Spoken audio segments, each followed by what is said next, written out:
All right, let's dive right into a question that kind of gets to the heart of modern faith. What does it actually mean to be a normal Christian today? And what if that normal isn't the biblical standard at all? We're going to explore this idea that maybe, just maybe, what we now call radical is actually what used to be considered, well, just baseline Christianity. So, this is the quote that really kicked off this whole conversation. Lukewarm Christianity has become so normal that biblical Christianity seems radical. Just let that sink in for a second. This one sentence, it captures a massive cultural shift. It basically suggests that we've moved the goalposts so far that the original game plan now looks like some kind of extreme sport. So, how in the world did this happen? Well, first up, let's explore how this new, more comfortable version of faith kind of became the default setting for so many people. Okay, here's the core idea. I want you to picture a high jump bar. The biblical standard, it's set at a certain height, right? But what if, over time, we just keep lowering that bar to make it easier and easier for everyone to clear it? Well, then anyone who comes along and tries to jump at the original height is going to look like a radical, an extremist. It's not that they're doing something crazy. It's that the baseline itself has dropped so low that the original standard seems totally out of reach. Next, let's look at exactly how this happened.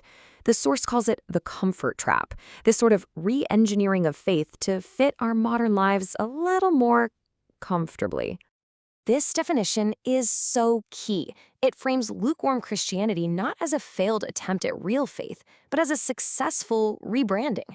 It's a version that's been trimmed down, curated to fit into our schedules, our budgets, our social media feeds, with personal comfort being its true north. And wow, this just illustrates the results of that comfort trap perfectly. You see how core biblical ideas get relabeled with these negative modern terms. Deep, costly self-sacrifice. Oh, that's just a lack of self-care. Holding firm convictions? Nope, that's intolerance.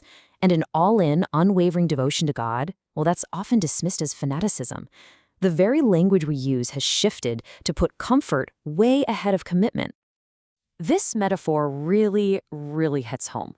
I mean, think about it. If you've only ever had flavored, sweetened water your whole life, drinking pure, clean spring water can actually taste harsh, almost bitter at first. The source is arguing the exact same thing is true for faith. We've just gotten so used to this diluted, comfortable version that the authentic, potent, real thing from the New Testament, well, it can feel jarring and way too intense.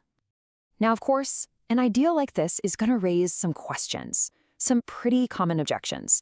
So let's just tackle those head on. This is almost always the first response, right? The charge of being judgmental is a powerful way to stop a conversation in its tracks. So let's see how the source handles it. The argument here is that this isn't about one person judging another. It's about holding up the original text, the Bible, as a mirror. A mirror doesn't judge you, does it? It just reflects what's there. So the point isn't to condemn anybody, but to simply compare our current practices to the original blueprint. The goal is reflection, not accusation. And here's another one you hear all the time, this idea that faith is this deeply personal thing and it's different for everyone. I mean, that's a cornerstone of modern thinking. So how does this idea of a single radical standard fit in with that? So the crucial point is this distinction between personal and private. Of course, faith is personal, but the Bible never, ever describes it as some private, passive hobby you do on your own time. It's a public, transformative commitment. And that word journey itself implies you're actively moving towards a specific destination. In this case, one that's defined by self-denial and following Christ, not just a casual stroll with no direction. This is a big one. Doesn't all this talk just lead to a bunch of rules and legalism? And that's a really valid concern, so the source draws a super important distinction.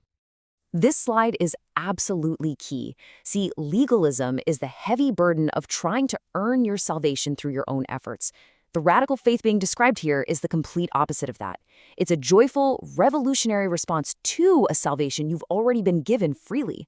It's not about working for acceptance, it's about surrendering from a place of already being accepted. Okay, so if it's not legalism, then what does this radical path actually look like? Let's get practical for a minute.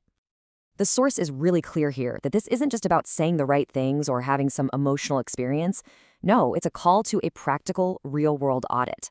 It means literally looking at your calendar, your bank statement, and your daily to-do lists and asking a really tough question. Does this life reflect the values of God's kingdom, or does it just reflect the values of my culture with a Jesus sticker slapped on it? And here are 3 powerful, totally countercultural examples. In a world that tells you to hold on to your grudges, radical faith forgives. In a culture that preaches get more, protect what's yours, it practices just shocking generosity. And in an era where social acceptance is everything, it speaks truth with love, even when it's super unpopular. This is where the rubber really meets the road. And all of this brings us to our final section, what we can call the personal mirror test. And here it is, the ultimate takeaway. This biblical path isn't a call to be an extremist. It feels radical to us, not because it's so extreme, but because it's so authentic. And our comfortable cultural normal has drifted so far from that standard. And so we end here with this really provocative question. It's the final mirror test. The source material basically leaves us to reflect on this. If our faith makes 0 demands on our actual tangible lives, if it never causes any friction with the culture around us, then we really have to ask ourselves, are we truly following the path laid out in the Bible, or have we maybe settled for something far more comfortable and ultimately far less transformative?